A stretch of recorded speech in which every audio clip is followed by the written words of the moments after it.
വീട്ടിലെ പ്രസവം ഗുണങ്ങളേറെ ദോഷങ്ങൾ എന്തെല്ലാം? ഗുണങ്ങളെക്കാൾ കൂടുതലായിട്ട് ദോഷങ്ങളാണ് കൂടുതൽ ഉണ്ടാകാൻ സാധ്യതയുള്ളത്. എൻ്റെ അഡ്വാൻറ്റേജ് എന്താണെന്ന് ചോദിച്ചാൽ നമ്മുടെ തന്നെ സെയിം ഫെമിലിയർ എൻവയറമെൻറ്റ്, ഹസ്ബൻഡും അമ്മയും ഒക്കെ വീട്ടിലുണ്ട്. അതുപോലെ തന്നെ ഹോസ്പിറ്റലിൽ പോകേണ്ട, എമർജൻസി ഇല്ല, അതുപോലെ എക്സ്പെൻസ് കുറവാണ്. ഇതെല്ലാമാണ് അതിൻ്റെ അഡ്വാൻറ്റേജ്. പക്ഷേ അതിൻ്റെ ഡിസഡ്വാൻറ്റേജ് നോക്കുകയാണെങ്കിൽ നമ്മൾ ഒരു കുഞ്ഞ് കോംപ്ലിക്കേറ്റഡ് ഒരു പ്രഗ്നൻസി ആണെങ്കിൽ, ഇപ്പോൾ 5-മത്തെയോ 6-മത്തെയോ ഒരു പ്രഗ്നൻസി, അല്ലെങ്കിൽ പ്രമേഹമുള്ളത്, പ്രഷർ ഉള്ളത്, രക്തക്കുറവുള്ളത്, വിളർച്ചയുള്ളത്, അതുപോലെ കുഞ്ഞ് വിലങ്ങിനെ കിടക്കുക, തല തിരിഞ്ഞു കിടക്കുക, ഒരു ഓപ്പറേഷന് സിസേറിനോ അല്ലെ മയോമെക്ടമി എന്തെങ്കിലും ഒരു ഓപ്പറേഷൻ യൂട്രസിൽ ചെയ്യുക, മരുന്ന് കഴിച്ച് ഗർഭിണിയാവുക, IVF pregnancy, history of previous pregnancy, delivery എങ്ങനെയാണ്, അന്ന് ബ്ലീഡിങ് ഉണ്ടായോ, ഇൻഫെക്ഷൻ ഉണ്ടായോ, ഇതെല്ലാം റൂൾ ഔട്ട് ചെയ്യേണ്ടത് അത്യന്താപേക്ഷിതമാണ്. അത് പ്രഗ്നൻസിയിൽ തന്നെ നമ്മൾ ഹൈ റിസ്ക്കും ലോ റിസ്ക്കും ആയിട്ട് തിരിക്കണം. 2nd or 3rd പ്രഗ്നൻസിയാണ് സാധാരണ എല്ലാവരും വീട്ടിൽ പ്രസവിക്കുക, ഇതാണ് ഈസി എന്ന് പറയുന്നത്. പക്ഷേ നമ്മൾ ഈ പ്രഗ്നൻസിയിൽ ഇങ്ങനെയുള്ള കോംപ്ലിക്കേഷൻസ് എടുത്തു കഴിഞ്ഞാൽ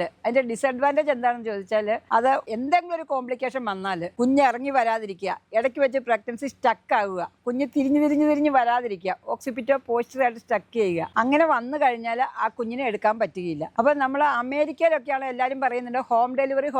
അവിടെ വിത്തിൻ 5 to 10 minutes എന്തെങ്കിലും ഒരു എമർജൻസി വന്നാൽ ആംബുലൻസിൽ ടൈപ്പാണ് ഹോസ്പിറ്റലുമായിട്ട്. ഒരു ക്വാളിഫൈഡ് ലൈസൻസ് ഉള്ള ഒരു മിഡ് വൈഫാണ് ഈ ഡെലിവറി എടുക്കുന്നത്. അതുകൊണ്ട് കോംപ്ലിക്കേഷൻസ് അവിടെ കുറവാണ്. പക്ഷേ നമ്മുടെ കേരളത്തിൽ ഈ ടൈപ്പും ഇല്ല, ലൈസൻസിലായിട്ടുള്ള ഒരു മിഡ് വൈഫും നമ്മൾ സാധാരണ ഡെലിവറി എടുക്കാറില്ല.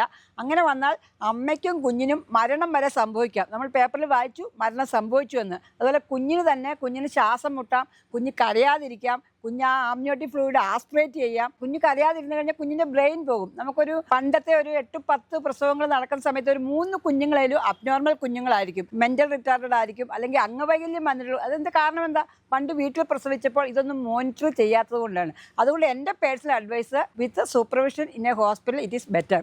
Thank you.